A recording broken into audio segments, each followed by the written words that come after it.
Hello friends, welcome to Suja's lifestyle. இன்னைக்கு நம்ம பார்க்க போறது ஒரு குக்கிங் வீடியோ தாங்க. நான் உங்களுக்கு இன்னைக்கு பைன்கன் பர்த்தா பண்ணி காட்ட போறேன். அது ஒரு நார்த் இந்தியன் டிஷ். வாங்க அதை எப்படி பண்ணலான்றதையும் பார்க்கலாம். அதுக்கு தேவையான பொருட்கள் என்னன்றதையும் பார்க்கலாம்.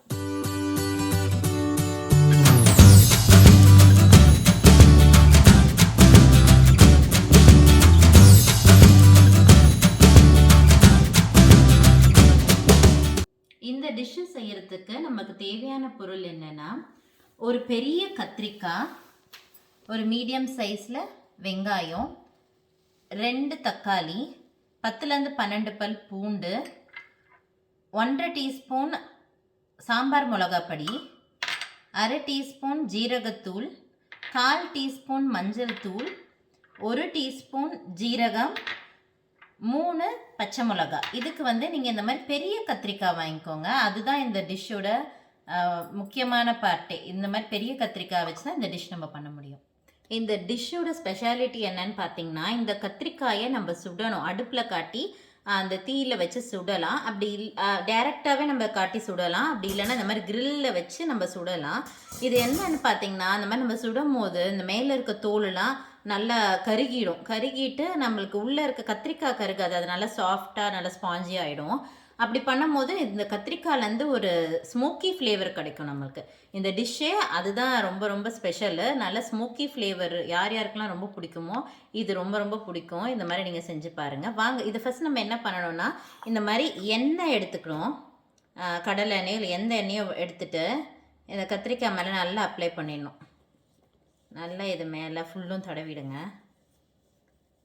தடவிட்டு இப்போ தான் நம்ம இதை அதை நேராக அடுப்புலையே காட்ட போகிறோம். நான் இந்த மாதிரி கிரில் போட்டு பண்ண போகிறேன். எப்படி செய்யலான்றது நான் காட்டுறேன். இல்லை டேரெக்டாக கூட நீங்கள் ஃபயரில் அப்படியே காட்டலாம். இப்போ நான் ஃபஸ்ட் அடுப்பு ஆன் பண்ணிக்கிறேன். ஆன் பண்ணிவிட்டு இந்த மாதிரி கிரில் இல்லைன்னா நீங்கள் என்ன பண்ணணுன்னா, நேராக இந்த மாதிரி வச்சிடணும். அடுப்பு மேலே இந்த மாதிரி வச்சுட்டு நீங்கள் இப்படி திருப்பி விட வேண்டியதான். கொஞ்சம் பார்த்து அப்பப்போ ஒரு சைடு கொஞ்சம் ஒரு 1 மினிட் 2 மினிட்க்கு இருக்கட்டும். அதுக்கப்புறம் அடுத்த சைடு திருப்பி விடுங்க. அது மாதிரி திருப்பணும். நான் இது இப்போ கிரில்லில் தான் வைக்க போகிறேன். இது மாதிரி டைரெக்டாகவும் நம்ம பண்ணலாம். இந்த மாதிரி கிரில் மாதிரியும் இந்த மாதிரி வைக்கலாம். இது ஒரு 2 மினிட்ஸ் ஆனதுக்கப்புறம் நான் திருப்புவேன். ஒரு சைடாக திருப்பேன். நீங்கள் பார்க்கலாம், அப்பப்போ செக் பண்ணிக்கலாம். ஏன்னா கத்திரிக்காய் வேரி ஆகும்ல. சின்ன சைஸ் கத்திரிக்காய் நம்ம சீக்கிரம் கூட அது கொஞ்சம் இதோட கொஞ்சம் சின்னதாக கிடச்சிதுன்னா கொஞ்சம் சீக்கிரமாக அது வெந்துடும். அதனால் நீங்கள் பார்த்துக்கோங்க, செக் பண்ணுங்கள். ஒரு சைடு கருகிடுச்சான்னு பார்த்துட்டு அப்புறம் அடுத்த சைடு திருப்புங்க. பாருங்கள், இப்போ இந்த ஒரு சைடு வெந்துருச்சுன்னு நினைக்கிறேன். கொஞ்சம் கேர்ஃபுல்லாக இருங்க இது பண்ண போகும்போது. நான் இந்த சைடு இப்படி திருப்புறேன். பாருங்கள், இந்த அளவுக்கு வெந்திருக்கணும். மேலெல்லாம் பாருங்கள் நல்லா ப்ரௌன் ஆயிடுச்சு. இப்போ நம்ம இதெல்லாம் செஞ்சு முடிச்சதுக்கப்புறம் இதை உரிப்போம். அந்த உரிக்கிற மாதிரி வரணும். இது இந்த மேலே இருக்க தோல் அந்த அளவுக்கு நம்ம சுடணும். இது பாருங்கள், இந்த அளவுக்கு நம்ம அதை சுட்டு எடுத்துட்டோம். இந்த அளவுக்கு நம்ம சுடணும். இந்த மேலே இருக்க தோல் நம்ம இப்போ உரிக்கணும். அந்த அளவுக்கு அது வெந்திருக்கணும். மேலே ஈஸியாக உரிக்க வரணும் நமக்கு. இது சுட்டதுக்கப்புறம் இப்போ நம்ம இது மேலே இருக்கிற எல்லா ஸ்கின்னையும் நல்லா உரித்து எடுத்துடணும். பாருங்கள், இது இப்போ சூப்பராக உரிச்சாச்சு. இப்போ நம்ம இந்த டிஷ் எப்படி செய்யலான்றதை பார்க்கலாமா?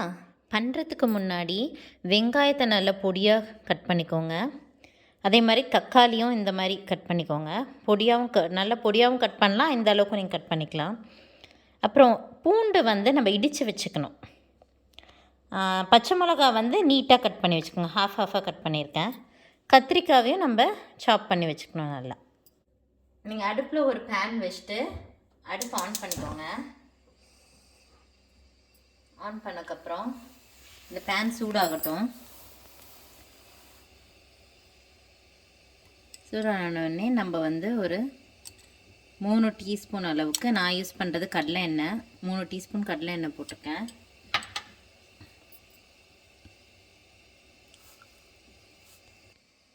இப்போது எண்ணெய் சூடாயிடுச்சு. இதில் நம்ம எடுத்து வச்சிருந்து ஜீரகத்தை போடலாம். ஜீரகம் நல்லா பொரிஞ்சு வரட்டும்.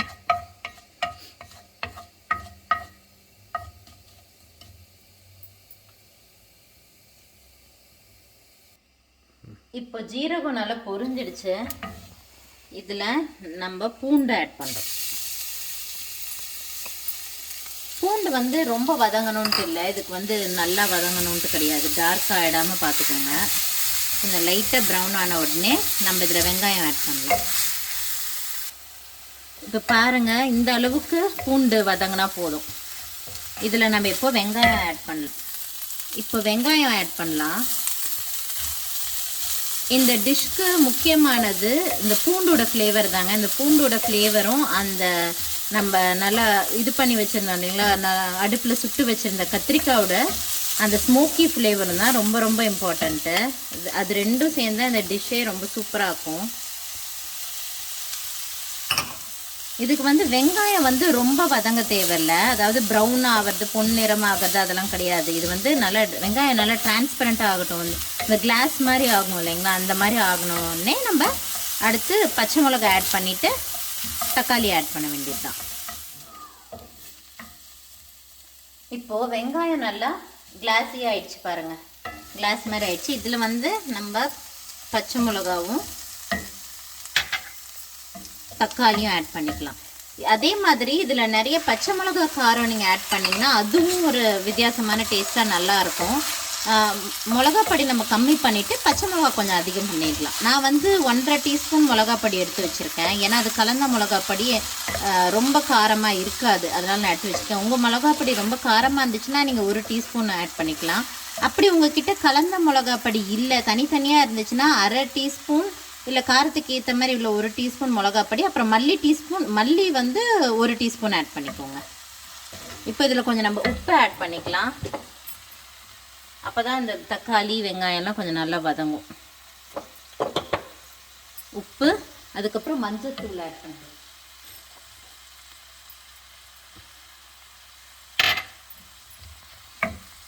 இது இப்போ நல்லா வதக்கலாம். இது வதக்குனிட்டு நான் உங்களுக்கு காட்டுறேன். இப்போ பாருங்கள், இந்த வெங்காயம் தக்காளி எல்லாம் நல்லா வதங்கிடுச்சு, நல்லா சாஃப்ட் ஆகிடுச்சு பாருங்கள். இப்போ தான் நம்ம மல்லித்தூள், இது ஜீரகப்பொடி, அதுக்கப்புறம் கலந்த மிளகாப்பொடி, அதாவது சாம்பார் பொடி சொன்னேன் இல்லைங்களா, அது ரெண்டும் ஆட் பண்ணிக்கோங்க. ஆட் பண்ணி இப்போ ஃப்ளேமை கம்மி பண்ணிவிடுங்க, ஏன்னா இந்த மிளகாப்பொடி இது ஜீரகப்பொடிலாம் ஆட் பண்ணக்கப்புறம் அது கருக விடக்கூடாது. ஃப்ளேமை கம்மி பண்ணிவிட்டு நம்ம நல்லா இந்த பச்சை வாசனை போகிற வரைக்கும் ஒரு 1 to 2 மினிட்ஸ் வதக்கணும். போயிடும். அப்படி உங்களுக்கு டக்குன்னு அடி பிடிக்குது அப்படின்னா நீங்கள் கொஞ்சோண்டு தண்ணி ஆட் பண்ணிக்கலாம். தண்ணி ஆட் பண்ணால் டக்குன்னு அது வந்து அந்த கருகாது. இது கொஞ்சம் கருகிடுச்சுன்னு வச்சுக்கோங்களேன், ஒரு கசப்பான டேஸ்ட் வந்துடும். அதனால் அந்த மிளகாப்பொடியும் ஜீரகப்பொடியும் நம்ம ஆட் பண்ணக்கப்புறம் இது கொஞ்சம் கருகாமல் மீடியம் ஃப்ளேமில் வச்சு நம்ம இந்த மாதிரி வதக்கணும். இந்த பச்சை வாசனை போகிற வரைக்கும் நம்ம வதக்கணும். இப்போ பாருங்கள், இந்த மிளகாப்பொடி வாசனைலாம் போயிடுச்சு. இதில் நம்ம கட் பண்ணி வச்சுருந்த கத்திரிக்காய் ஆட் பண்ணிக்கலாம். இந்த கத்திரிக்காய் நல்லா இந்த மசாலாவோட நல்லா மிக்ஸ் ஆகட்டும். அப்போ தான் இந்த மசாலாவோட ஃப்ளேவரு, அந்த பூண்டோட வாசனை எல்லாமே இந்த கத்திரிக்காயில் நல்லா மிக்ஸ் ஆகும். நல்லா அப்போ தான் டேஸ்டியாக இருக்கும். இந்த டைமில் நீங்கள் உப்பு செக் பண்ணிக்கோங்க.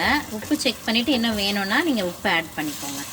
இது நல்லா வேகட்டும். இது ஒரு 2-3 மினிட்ஸ் நல்லா வேகட்டும். வெந்தக்கப்புறம் நான் உங்களுக்கு காட்டுறேன். இப்போ பாருங்கள், நல்லா மிக்ஸ் ஆகிடுச்சு. இந்த மிளகாப்பொடி, இந்த தக்காளி வெங்காயம் கூட சேர்ந்து இந்த கத்திரிக்காய் நல்லா மிக்ஸ் ஆகிடுச்சு.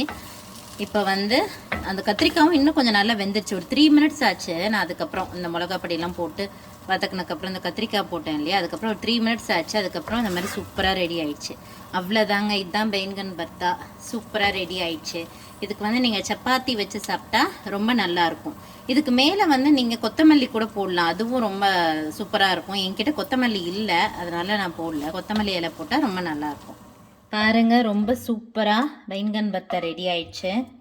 இதுக்கு வந்து சப்பாத்தி, புல்காஸ், அப்புறம் பிரியாணிக்கு கூட இது ரொம்ப நல்லாயிருக்கும். இன்றைக்கி நான் வந்து சப்பாத்தி பண்ணியிருக்கேன். அது சப்பாத்தியோட நான் உங்களுக்கு சாப்பிட்டு காட்டுறேன்.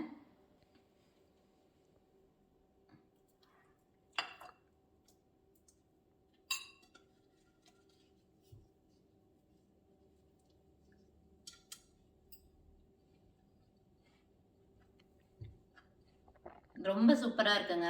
நீங்களும் இதை ட்ரை பண்ணி பார்த்துட்டு எப்படி இருக்குன்னு கண்டிப்பாக எனக்கு சொல்லுங்கள் கமெண்ட் செக்ஷனில். சரிங்களா? தேங்க்யூ.